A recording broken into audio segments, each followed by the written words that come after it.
Back in 2009, a video titled Muslim Demographics was posted on YouTube. It predicted a dramatic demographic and cultural change in Western Europe due to immigration from Muslim-majority countries and differences in fertility rates. Now, 15 years later, we can analyze how those fears correspond with reality.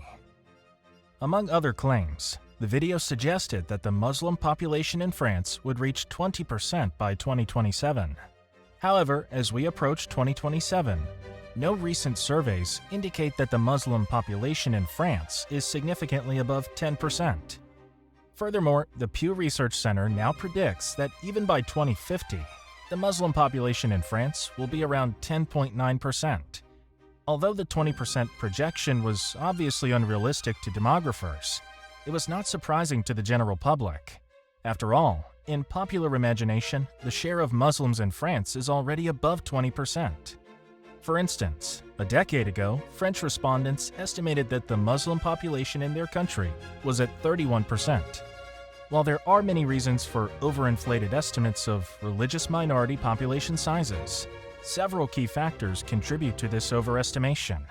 First of all, any projections like that vastly underestimate intergenerational attrition of religious affiliation and simply assume that all immigrants from Muslim-majority countries and their descendants are Muslim and are going to remain Muslim. However, in the particular case of France, such an assumption doesn't even remotely reflect reality. For example, North Africa is the most common region of origin for French Muslims. However, only 64% of the descendants of immigrants from Algeria and 65% of descendants of immigrants from Morocco and Tunisia currently identify as Muslim. Moreover, this survey also found that religiosity declines over time, even among those who remain Muslim. Unrealistically high estimated birth rates among the descendants of immigrants from Muslim-majority countries is another source of unrealistic projections. However, claims about persistent significant differences in fertility rates between residents with roots in Muslim-majority countries and other residents of France has been proven to be false. For example, while fertility rates are somewhat higher among immigrants from North African countries, these rates for daughters of North African migrants fully converge with those of French women without an immigrant background. Another interesting question is, why have the fears about Muslim population growth in Europe become so popular? Various studies demonstrate that respondents across the world prioritize the adoption of values and social norms, along with mastery of the dominant national language, as key conditions for accepting newcomers as full members of society. Such attitudes are not irrational. A large and growing share of the population living in ethnically isolated communities and not adhering to dominant values can theoretically lead to an erosion of prevalent social norms and institutions cherished by the host population. Some go as far as to expect that prevalent social norms and values can be supplanted by those prevalent in immigrants' countries of origin. However, such a scenario is extremely unlikely, as the pressure to conform to dominant social norms in any human group is usually very strong and involves a variety of mechanisms. Nevertheless, it would be interesting to look at actual data regarding the social integration of immigrants from Muslim-majority countries and their children. First of all, let's look at various indicators of social isolation.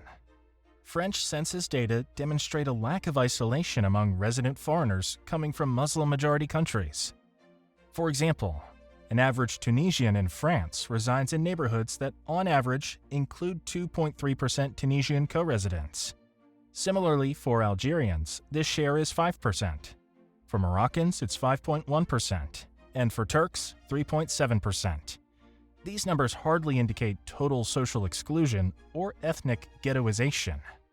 Moreover, immigrants and descendants of immigrants from Muslim-majority countries are not just living in the same neighborhoods as people of other origins. They are living in the same households. The share of interethnic marriages among children of Maghrebi immigrants in France has increased from less than a quarter in 1992 to 57% in 2020. Crucially, we are not only seeing a gradually rising prevalence of interethnic marriage, as immigrants from Muslim-majority countries and their descendants are gradually integrating into the host societies, but we are observing accelerated integration as current children of immigrants, second-generation immigrants, demonstrate significantly higher exogamy rates than second-generation immigrants from the same countries several decades ago. Interestingly, such an acceleration of assimilation and integration of immigrants and their descendants is not unique to France and is actually quite common, as I'm going to describe in one of my future videos. Interethnic and interfaith marriages are now normal in France, and opposition to them is quite low among both Muslim and non-Muslim residents. In 2023, 70% of French residents are totally comfortable with a love relationship of their child or potential child with a person of Muslim faith, including almost 85% among people younger than 35. For comparison, in 2015, the percentage of those totally comfortable stood at 62%, and only 53% among those born before 1960. Similarly, the same Eurobarometer surveys from 2019 and 2023 indicate that 71% of French Muslims are totally comfortable with the love relationship of their child with their Christian partner, while only 14% are uncomfortable. Language adoption is a key driver of social integration, and French respondents selected it as the most important condition that immigrants need to fulfill to be accepted as full members of society. Recent data on language usage and proficiency confirm the trend towards fast-paced integration and assimilation. For example, only 6% of adult children of immigrants from North Africa declare that they are able to read, speak, write, and understand the language of their parents very well. These numbers are only somewhat higher when it comes to the ability to at least speak and understand the ancestral language very well. Crucially, 95% of adult second-generation immigrants from Algeria and 92% from Tunisia and Morocco declare that their parents used French when speaking to them during their childhood. Moreover, close to 40% of adult descendants of immigrants from those origins communicated with their parents exclusively in French, as their parents never used Arabic or Berber when speaking to them. Social norms regarding LGBT rights can serve as a good indicator of the gradual adoption of mainstream society values. The gap in attitudes towards homosexuality in France and in Muslim-majority countries is extremely large.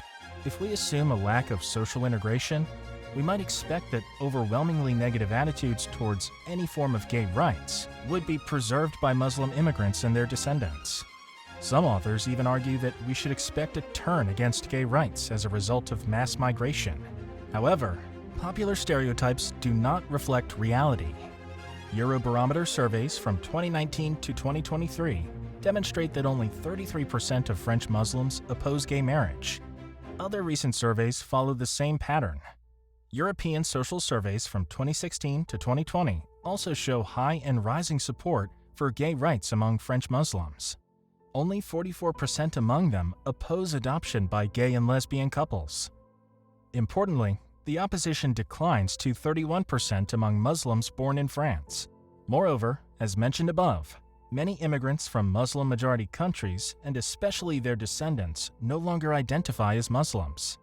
Therefore, we underestimate the speed of convergence in values between them and other members of French society when we pay attention only to those members of the group who retain the faith of their ancestors' country of origin. When we consider all immigrants and descendants of immigrants from the Maghreb in France, irrespective of their current religion, we see that opposition to gay adoption is only 35%. Among children of immigrants from the Maghreb, only 24% oppose gay adoption. The opposition among French adults without an immigrant background stands at 23%. As the evidence presented above indicates, great replacement-style fear-mongering is not just wrong regarding Muslim population size, but strangely assumes that the values, norms, and beliefs of immigrants are immovable and are getting transmitted to their descendants without any changes. Nothing could be further from the truth. In fact, the values and norms held by French residents originating from Muslim-majority countries are very malleable and are becoming increasingly similar to those of French citizens without an immigrant background. Moreover, concerns regarding immigrant integration, and specifically regarding the speed of integration and/or assimilation of immigrants from Muslim-majority countries, are overblown. To the contrary, various key indicators, like the prevalence of intermarriage, show that the pace of immigrant integration in France is accelerating.